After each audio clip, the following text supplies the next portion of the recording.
One thing that will be on our new PM's mind is his big house move. Sir Keir, his wife Victoria and their 2 children are making the move to Downing Street. It's going to be quite different to their current home, that's for sure. I mean, it's just stressful. You know all about it. Having to pack all those boxes, shifting them over, unpacking, I think is even more stressful. Well, that's my issue. I can't unpack them because I have nowhere to put anything. I've literally... There they are, look. I've literally... Very neatly they're done, aren't they? I didn't do that, my daughter Are they all labelled? They're all labelled on top. Oh, no, but you have to label on the side. I've nowhere to put them.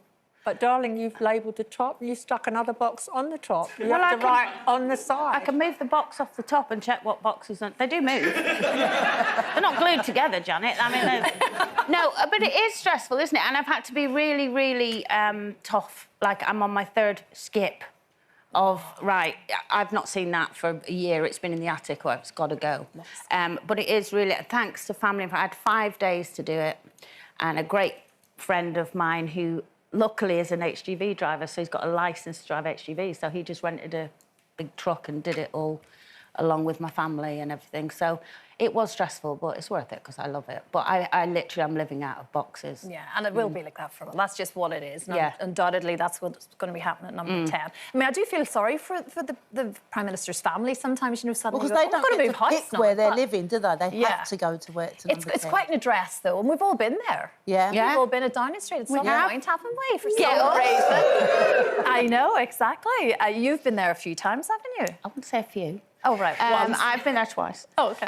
But it was really exciting because I was really nervous, because you have to go on your own. You never get, like, you're invited +1, so you have to go on your own.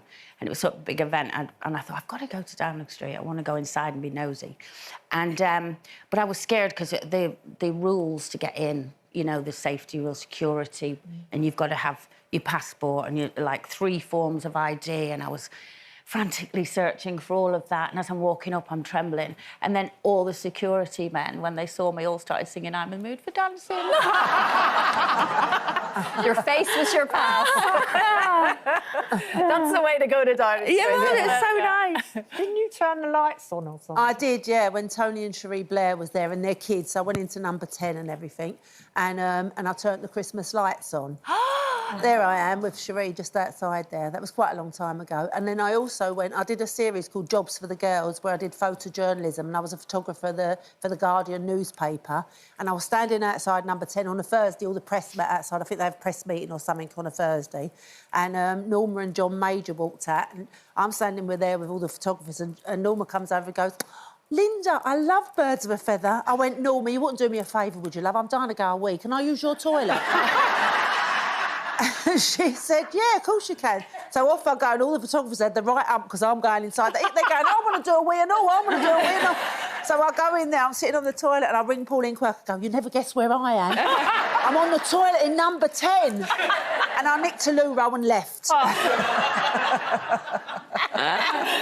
part of the story I didn't think you were going to maybe say, Linda. Well, I went to see something in the handbag. I went to number 10 when I was editing The Independent on Sunday, and I went to interview Tony Blair in his study, and they'd obviously... there I am. I know...